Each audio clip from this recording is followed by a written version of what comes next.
네, 여러분 안녕하세요. 최백은 TV 라이브 59회 시작하도록 하겠습니다. 저는 최백은 교수이고요. 저쪽 제주도 쪽이랑 남쪽은 태풍이 영향을 받는다 그러던데 피해가 없었으면 좋겠습니다. 그리고 다음 주는 추석 한가위 연휴 기간이기 때문에 다음 주는 여러분들 뭐 연휴 기간까지 강의 들으라고 할 수는 없고 해서 한 주 쉬도록 하겠습니다.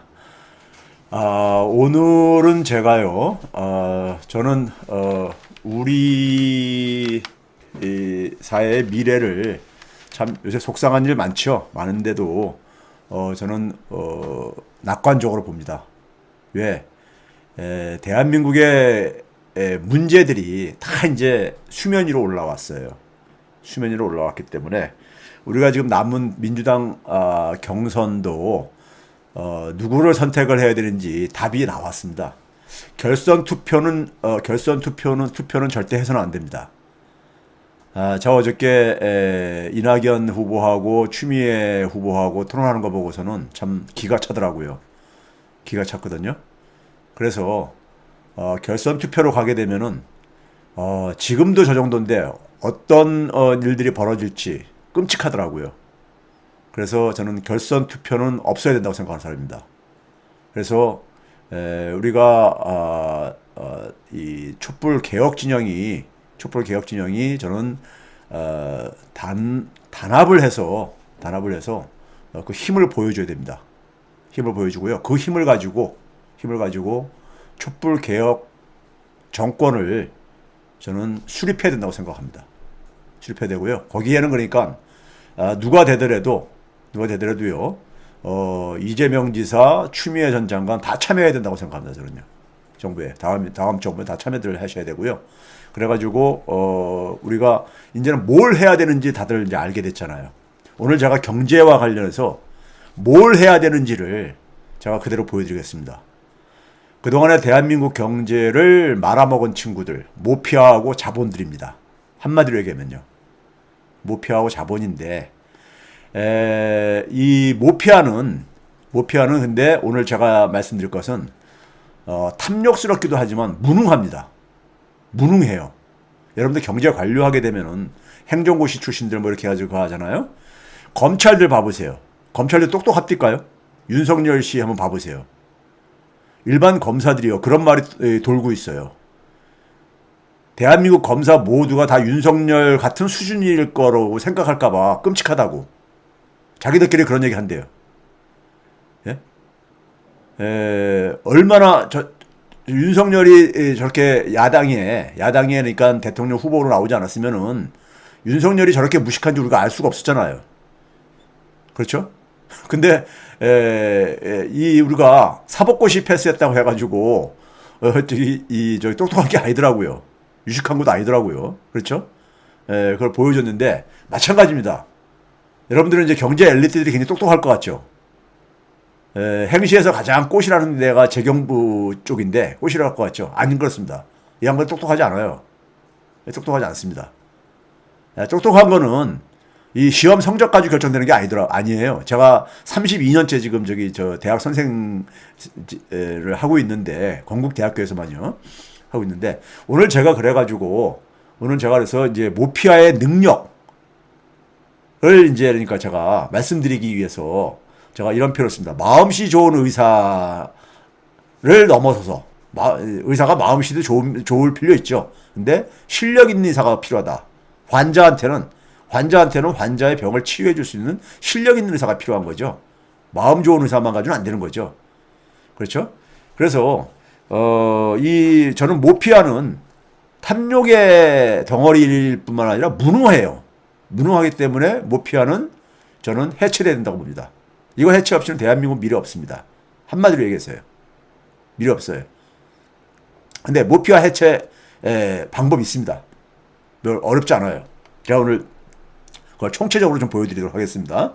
오늘 가능하면 좀 시간을 좀 이제 오늘도 좀 좀 빨리 끝내도록 노력을 제가 몇 번 얘기하면서도 계속 약속을 못 지키는데 한번 노력해 보겠습니다.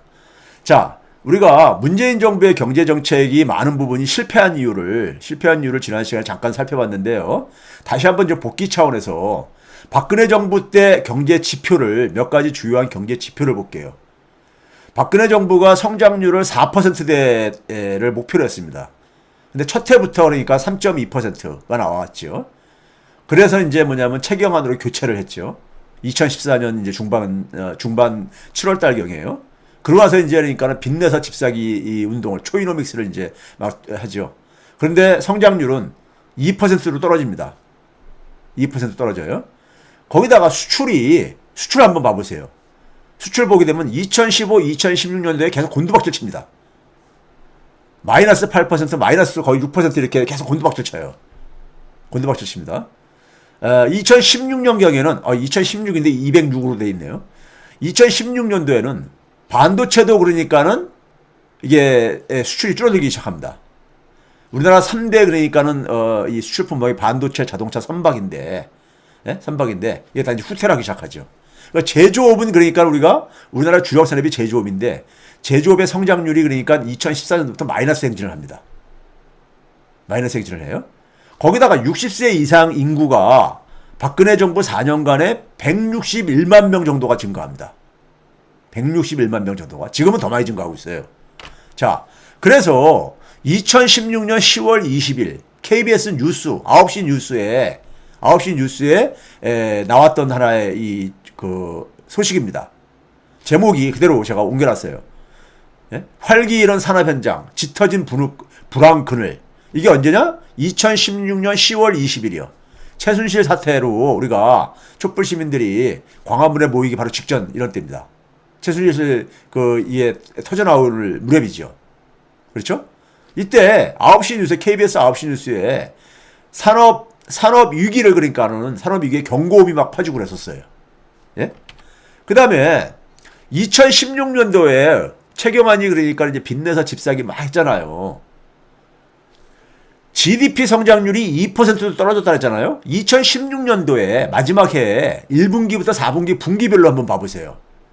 건설 투자가 전체 성장의 1분기에는 41%, 2분기에는 절반인 50%, 3분기에는 65%, 4분기에는 75%, 연간 평균으로 57%를 건설 투자가 만들어냈습니다. 건설 투자가요. 2.8% 중에서 1.6%를 건설 투자가 만들어냈어요. OECD, 우리나라랑 소득이 비슷한 OECD 국가들이 0.1%포인트 정도 가는데, 우린 그것의 16배 정도나 건설에 그러니까 이렇게 된 거예요. 그러니까 완전히 그러니까는 이 건설 경기 부양으로 빚내서 집 사기 이걸로 겨우 버티고 있었던 거예요. 네? 버티고 있었는데, 당시에 SBS 8시 뉴스에 2016년 10월 18일입니다. 비슷한 시점에 어떤 인재니까 뉴스가 나왔냐면요. 이것도 제목에 이제 밑에 화면을 그랬지만은 두려운 속도의 주택 건설 신장, GDP의 절반 넘었다. 1990년대 일본 재현이 우려된다. 정부는 외면했나 몰랐나. 이런 식의 뉴스가 8시 뉴스에 나왔었습니다. 예? 그러니까 산업 현장도 완전히 위기 상태, 건설 투자도 그러니까 지금 위험한 상태. 그러니까 박근혜 정부는 사실상 파산 상태였었어요. 파산 상태. 그걸 보여주는 게 뭐냐면은 2016년 4분기에 마지막 분기에 4분기에 10월, 11월, 12월이죠. 전체 가게 중에서 90%가 그러니까 소득이 후퇴하고 있었습니다. 소득이 후퇴하고 있었어요. 예? 그러니까는 이런 상황 속에서 이제 그러니까는 문재인 정부가 출범을 한 겁니다. 출범을 한 거예요. 그래서 제가 지난번에 그렇게 비유를 했잖아요. 우리가 살고 있는 마을에 물이 범람하지 말라고 뚝을 이렇게 쌓고 살았는데 뚝이 무너진 거예요. 물이 범람하면서 마을이 잠겼습니다. 사람들이 생명의 위협을 느끼고 집들도 다 침수되고 막 이렇게 된 상태죠. 정부가 해야 될 일은 뭐겠습니까? 사람들 건져내고 임시 주거시설도 마련해주고, 그렇죠? 그 다음에 이제 뚝을 재건을 해야 되겠죠. 그게 바로 뭐냐? 소득 조성됩니다. 아까 얘기했듯이 수출이 계속 마이너스 곤두박질 치고 있었어요. 수출이요. 수출 주도에 한계가 있다 보니까 내수를 강화하겠다고 했고, 내수 강화하려니까는 중산층하고 저소득층의 소득을 강화시켜주겠다. 즉 물에 빠져있는 막 국민들이 물에 빠져서 죽어있는데 건져낸 다음에 임시 주거시설도 제공해줘야 되잖아요. 이 소득주도 성장을 달성하려면은 경제의 공정성을 강화하고 그 다음에 산업재편, 혁신, 새로운 일거리를 만들어야 되는 거죠. 가계의 소득은 일자리에서 비롯되는 거니까요. 그게 혁신 성장이었습니다. 목표는 정확하게 잡은 거예요. 잡았습니다. 그래서 실제로 보게 되면은 최저임금 인상, 그 다음에 이제 근로장려세제 해가지고 돈을 굉장히 적게 버는 사람한테 소득을 좀 지원해주는 거니까 우리가요. 근로장려세제라죠. EITC라고요. 이런 것도 좀 강화하고 사회보험료도 지원해주고 자영업자들한테 카드 수수료 경감하고 자영업자들 대상으로 해서요. 그 다음에 의료비 경감, 문재인 케어였었죠. 보육료 경감 뭐 이런 거 했었잖아요. 그리고 이제 고용보험도 확대시키고 아동수당도 그러니까는 더 이제 확장을 하고 기초연금도 더 증액을 하고 장애인연금도 확대하고 기초생활보장도 확대하고 이런 식의 했잖아요. 이게 이제 가계소득을 높이고 가계의 부담을 경감시켜주기 위해서 한 겁니다. 그 결과로 상당한 성과도 있었어요. 소득 분배가 개선되고 빈곤율도 줄어들고 저임금 노동자 비중도 줄어들고 이렇게 성과가 있었습니다. 성과가 있었어요. 그럼에도 불구하고 제가 지난번에 뭐랬죠? 여전히 갈 길은 멀었다. OECD 평균에 비해서는 아직 그래도 못 미치는 수준이다. 그랬잖아요. 그렇죠? 저임금 노동자 비중도 OECD 평균보다는 여전히 높은 상태고 저 오른쪽 끝에 무릎에 있는데 이렇게 끌어내렸지만은 여전히 갈 길이 멀다 이런 얘기 있잖아요. 그렇죠? 소득 분배도 마찬가지예요. 중간 정도 평균에 오지도 못했죠. 아직이요. 빈곤율도 마찬가지고요. 지난 시간에 얘기했던 거예요. 근데 이렇게 아직 갈 길이 많이 남았는데 소득 성장이 중단되었어요. 그렇죠? 그래서 그걸 제가 이제 다시 한번 요약 드릴게요. 최저임금 1만원 공약이 실패한 이유가 뭐냐? 우리가 최저임금 1만원을 올리게 되면은 어떤 문제가 있냐면요. 장시간 저임금 노동에 의존하는 소사업장들이 타격을 받을 수밖에 없어요. 자영업자들하고요. 그런데 반면에 저임금 노동자들은 임금이 너무 낮단 말이에요. 생활하기에. 그래서 이제 1만원까지 인상을 하겠다는 공약을 내세웠는데 그걸 중단을 했어요. 그럼 그건 왜 그러냐면요. 1만원까지 올려주면 좋은데 올렸을 때 그거를 감당할 수 없는 자영업자들과 저임금에 의존하는 소규모 사업장들이 꽤 많은 거예요.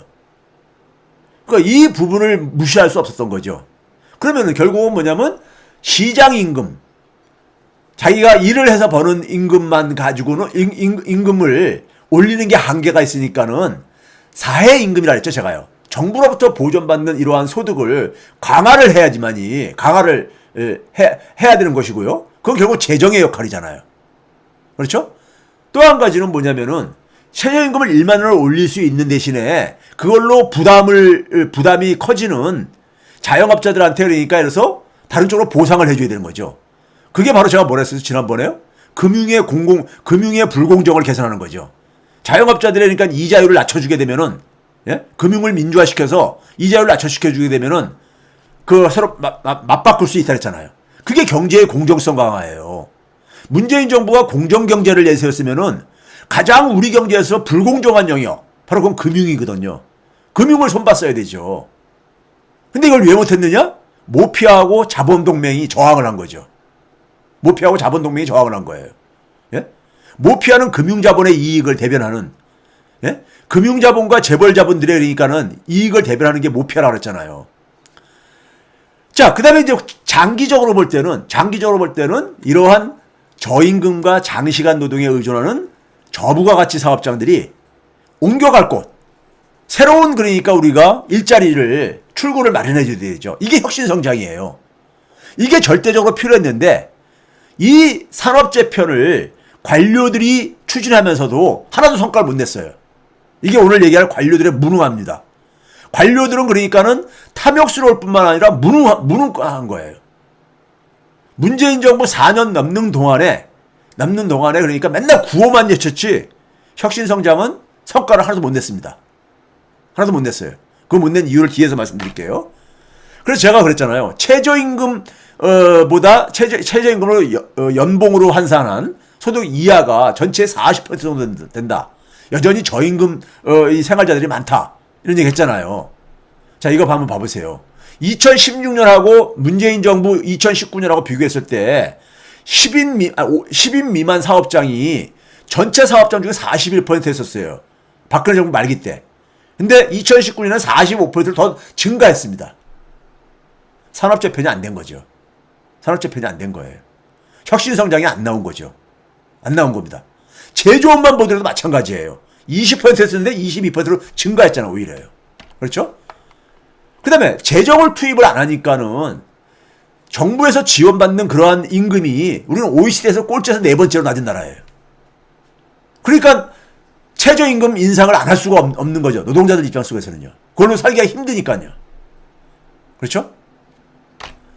자, 제가 얘기했잖아요. 금융이 가장 불공정한 영역이다. 자영업자들 이자만 1%만 낮춰줘도 자영업자들 최저임금 1만 원 인상까지 수용한다. 그랬잖아요. 더 남는 장사니까요.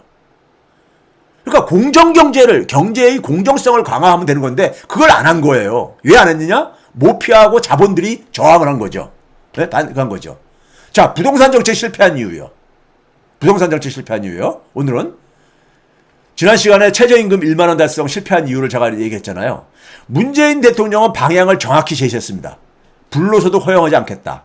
양질의 공공임대를 대규모로 공급하겠다. 가계부채를, 그 부동산과 연결되어 있는 가계부채를 이제 관리하겠다. 150% 이내에서 가계의 처분 가능한 소득에서 150% 이내에서 관리를 하겠다. 이렇게 얘기했었어요. 근데 누가 불로소득을 방치했습니까? 2017년 8월 2일 날 첫 대책이 나오죠. 그러고 나서 이제 그 시민단체나 많은 전문가들이 보유세를 강화해야 된다. 그런데 9월 달에 당시 김동연 부총리가 보유세 인상을 단칼에 거부하죠. 보유세 인상 검토하지 않고 있다. 예? 모표가 브레이크를 건 거예요. 공공임대 대규모 공급을 누가 막았습니까? 공공임대 대규모 공급을 하려면요. 도시주택기금을 증액해줘야 돼요. 예산과 기금 편성은 누가 해요? 기재부가 하는 겁니다. 김동연과 홍남기가 2019년까지 증액을 안 해줘요. 박근혜 때보다 더 적게 배정을 합니다. 그러니 공공임대가 많이 공급될 수가 없죠. 왜? 민간 건설회사들이 타격받을까봐. 예? 그리고 금융이 장사를 못할까봐. 부동산은 금융하고 밀접하게 관련돼 있잖아요. 굉장히 덩어리가 크니까요. 근데 누가 또 다주택 소유를 억제하는 것이 문재인 정부의 부동산 정책의 대책이었어요. 핵심이었어요. 근데 다주택 소유를 오히려 지원을 하죠. 누가요? 김동연이 세제 문제는요, 세금 문제는 기재부 소관입니다. 기재부 소관이에요. 김동연이 그러니까는 다주택자들한테 많은 이 세금 혜택을 발표하죠. 2017년 12월 말에요. 12월 달에요. 그렇죠? 12월 13일인가 발표하잖아요. 엄청난 이 세제 혜택을 주잖아요. 그 다음에 다주택 소유를 또 누가 지원했습니까? 금융위원장. 최종구가 금융위원장 했잖아요. 2018년 1월 달에 소위 말해서 임대 사업을 하는 사람들에 대해서는 투기 지역에서도 대출의 제한을 안 받도록. 그러니까 뭐냐면 다주택 소유하라 이거죠. 주택 많이 사가지고 임대 사업하라 이거죠. 세제 혜택을 주지, 금융 혜택을 주지, 이렇게 하면서 문재인 정부의 부동산 정책을 정반대로 간 거예요. 누가요? 기재부, 금융위원회. 이들이 누구예요? 모피하잖아요. 예? 그 다음에 가계부채 관리를 방치하는 이는 누굽니까? 한국은행 총재인 이주열. 그리고 금융위원장 최종구. 그 뒤를 이은 은성수. 이런 사람들이잖아요. 왜? 은행에 대한 은행의 대출 문제는 누가 가는 겁니까? 금융위원회 소관이야. 금융위원회 소관이라고요. 그리고 가게들이 그러니까 우리가 가게들한테 그러니까 진짜 지원이 필요로 하는 그 계층에 대해서 한국은행이 맞춤형으로 지원을 해줘야 되는데 방치한 거죠. 그냥 금리만 내리고. 그렇죠? 자, 기재부의 권한을 봐보세요. 제가 아까 그랬잖아요. 예산과 기금, 편성, 집행, 관리가 다 뭐냐면은 예산뿐만 아니라 기금, 이게 도시주택기금이요. 공공임대사업도 이 기금에서 배분을 해줘야 돼요. 그다음에 밑에 내국 세제, 세금과 관리되는 것도 다 기재부 소관이에요. 국가채무도 기재부니까 맨날 국가채무 타령하고 앉아있잖아요. 기재부가 갖고 있는 이 권한 때문에. 기재부 권한 완전히 쪼개버려야 됩니다. 다 쪼개버려야 돼요. 자, 이거 봐보세요. 주택도시기금, 저 밑에서 네 번째 줄에 보게 되면 주택도시기금이 한번 봐보세요. 박근혜 때 최대 2015년도에는 거의 80조 원이었었어요. 근데 문재인 정부 3년 2017, 18, 19년도에 기껏해야 많아야 75조 원. 오히려 줄어들었어요. 예? 이게 기재부가 한 짓이에요. 자, 그리고 아까 얘기했죠. 임대주택 등록 활성화하면서 많은 세금 혜택을 지방세 감면, 소득세 감면, 양도세 감면, 건강보험료까지 해주는. 그래서 임대사업자가 폭발적으로 증가하잖아요. 임대사업하면 돈 번다고 정부가 이렇게 정책적으로 밀어주는데 사람들이 안 해요? 그렇죠? 자, 그러면 우리가 왜 이런 일이 일어났느냐? 왜 이런 일이 일어났냐면요. 이겁니다. 모피아의 뿌리를 이해하셔야 돼. 모피아의 뿌리를요. 자, 모피아가 언제 등장하냐면요. 모피아는 언제 등장하냐면 김영삼 정부에서 이제 그러니까 본격적으로 등장하기 시작합니다. 자, 군부 독재가 종식되고 나서 박정희, 전두환, 노태우로 이어지는 군부 정권이 끝나고 나서 문민정부를 표방한 김영삼 정부가 출범을 하잖아요. 김영삼 정부는 군부 독재의 저걸 청산하기 위해서 국가가 그러니까 주도하는 방식의 경제 운영, 이거를 기본적으로 악으로 취급하죠. 악으로 취급하고, 그다음에 국가가 그러니까 완전히 철수하는 거죠. 경제에 있었어요. 그리고 그거를 시장에다 넘깁니다. 민간 주도라는 명분하에 시장으로 넘겨요. 근데 시장에다 넘기면요. 시장은 어떤 곳입니까? 정글이에요. 정글. 힘이 있는 사람이 먹는 곳이죠. 그 시장은 항상 뭐냐면 민주주의에 의해서 통제를 받아야 되는 거예요. 그렇지 않으면 시장은 완전히 약육 강식의 세계로 변하게 됩니다. 그래서 이 주요 국가들도 시장을 그냥 가만 놔두는 게 아니라 민주주의에 의해서 어느 정도 그러니까 통제를 하죠. 민주주의와 시장 경제가 같이 그러니까 우리가 적어도 같이 가야지만이 지속 가능한 거죠. 자, 그러면서 뭐냐면은 김영삼 정부가 박정희 정부 때는요. 아까 앞에서 기재부의 권한 중에서 어떤 게 있었습니까요? 중장기 국가발전 전략 수립 있죠. 중장기 국가발전 전략 수립이요. 이거는 이제 경제기획원이 군인들이 별로 똑똑하지가 않으니까는 경제기획원에서 이걸 했던 거예요. 기획이라는 게 그런 거잖아요. 기획, 발전 전략 수립 이런 거잖아요. 그렇죠? 이거를 경제기획원이 했던 건데 이거를 그러니까는 이제 뭐냐면 국가 주도를 해체한다고 해가지고 경제기획원을 해체하고 경제기획원의 그 업무를 재무부, 경리 담당하는 재무부에다 통합시킵니다. 그래가지고 재정경제원으로 탈바꿈시켜요. 이 재정경제원은 엄청난 공룡 조직이죠. 경제기획원하고 재무부를 합쳐놨으니까는. 과거에는 군부 독재 시절 때는 이거를 분할시켰는데도 군부 독재가 그러니까는 관료들을 그러니까 힘으로 제압해가지고 자기의 도구로 삼았는데 이제는 그러한 군부 독재도 없어졌는데 거기다가 뭐냐면 조직까지 굉장히 공룡이 됐어. 조직까지 공룡이 된 거예요. 소위 말해서 경제 관료들이 어마무시한 권한을 갖게 된 게 바로 이때인 거예요. 김영삼 정부가 이렇게 만들어 놓은 거예요. 예? 정부가 주도한 데서 정부를 완전히 싹을 잘라버리고 시장에다 넘겨버렸어요. 그러면서 동시에 세계화라고 하죠. 자발적으로 금융화를 택합니다. 즉 금융시장 개방이요. 예? 오히려 전두환 노태우 때는 점진적으로 개방을 했어요. 이게 갑자기 개방하게 되면 충격이 엄청날까봐. 근데 김영삼 정부에서는 성장률이 떨어지니까는 성장률 끌어올리겠다고, 해외 자본 그러니까 유치해가지고 성장률 끌어올리겠다고, 금융에 대해서 1도 몰랐던 정권입니다. 당시에 엘리트들도. 그래서 결국 외환이 터진 거예요.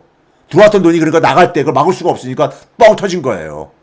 그래서 제가 자발적 금융화라고 표현합니다. 세계화를요. 예? 굉장히 무식했던 거죠. 금융에 대해서는 진짜 1도 몰랐던 겁니다. 국제금융에 대해서요. 시장 주도로 전환한 결과 어떻게 됐습니까요? 재벌 기업은요, 사회적 자산이었었습니다. 왜 그렇습니까요? 재벌은 혼자 힘으로 큰 게 아니에요. 지난번에 박정희 시스템에서 제가 얘기했죠. 정부가 엄청난 지원을 해줬어요. 실질금리가 마이너스일 정도로. 예? 지원을 해주고, 세제 혜택도 엄청나게 주고, 예? 부실기업 정리할 때도 엄청 혜택을 주고, 그래서 군인들은 재벌들한테 돈을 뜯어내면서 당당하게 뜯어냈습니다. 왜? 니네들이 돈을 번 게, 니네들 혼자 능력으로 번 게 아니다 이거예요. 그리고 재벌들도 갔다가 또 상납을 하고, 예? 소위 정경유착이 일어났던 거죠. 그렇죠? 이 재벌 기업은 사회적 자산입니다. 국민들이 희생해서 키워준 거예요. 재벌 기업들이 사업하다가 부실화되면은 이 돈을 빌려준 은행도 부실화될 게 아닙니까? 이 부실화된 기업들을 어떻게 구제했는지 아세요? 정부가 재정 투입해가지고 소위 공적 자금이죠. 재정을 투입하거나 아니면 한국은행에서 돈 찍어가지고 은행에다 집어넣어가지고 은행들 부실화를 막아주고 그랬어요. 근데 어찌됐든 둘 다 우리가 돈을 투입하는 거잖아요. 돈을 투입하다 보니까 인플레이션이 엄청났었어요. 70년대는 막 30%대 막 이렇게까지 인플레이션이 일어나고 그랬었습니다. 그 인플레이션의 피해는 고스란히 국민들이 본 거죠. 국민들이 세금 걷어가지고 재정을 걷어가지고 기업들 그러니까 구제해주고 이런 데 이렇게 돈을 쓰고 그랬던 거예요. 그런데 재벌 기업들이 성장하면서 그 이익을 국민들하고 나눠 가진 적 있습니까? 나눠 가진 적 한 번도 없잖아요.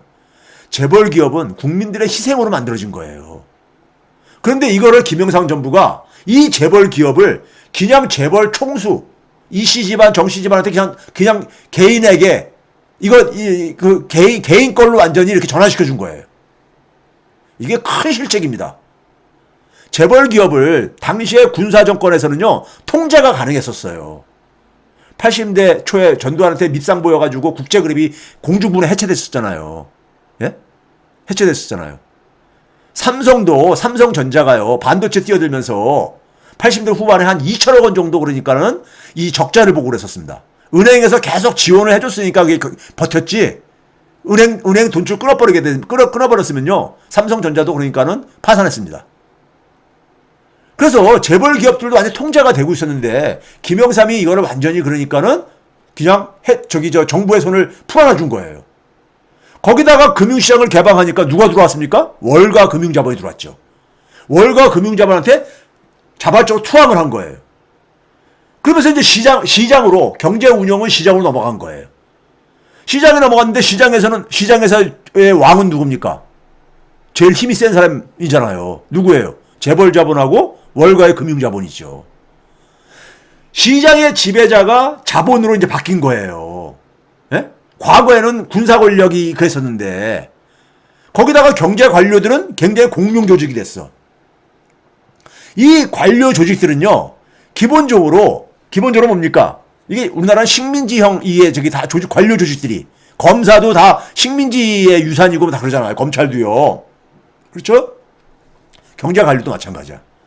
이 사람들은 뭐냐면은 힘이 센 사람들한테 가가지고, 힘이 센 사람들 앞에서는 납작 엎드리는 사람들이에요. 근데 과거에 군부 독재 권력한테 납작 엎드려서 그 도구 역할을 했어요. 근데 이제는 힘이 어디로 갔어요? 국가에서 시장으로 갔어. 그러니까 자본하고 결탁하는 거죠.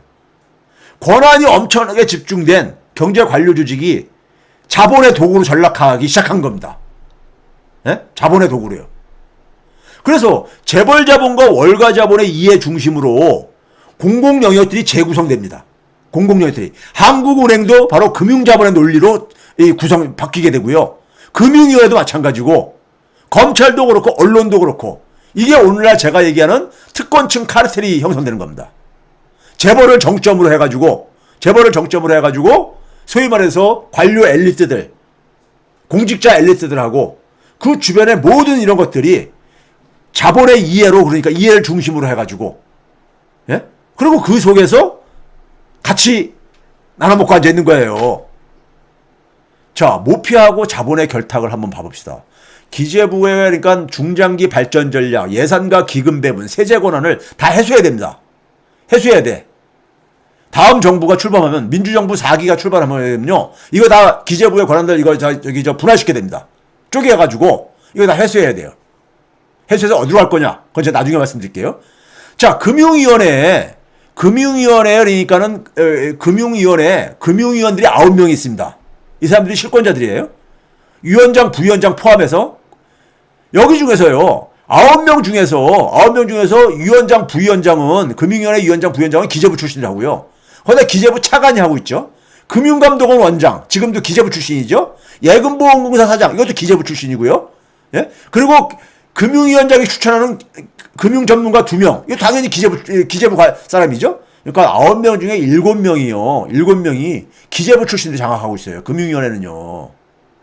예? 거기다가 한 명은 뭐냐?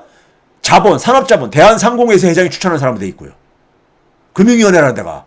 그 금융위원회나 기재부나 다 똑같은 저기 한 식구예요. 한 몸이에요. 예? 이게 모피아들이라는 얘기예요. 한국은행 금융통화위원회 봐보세요.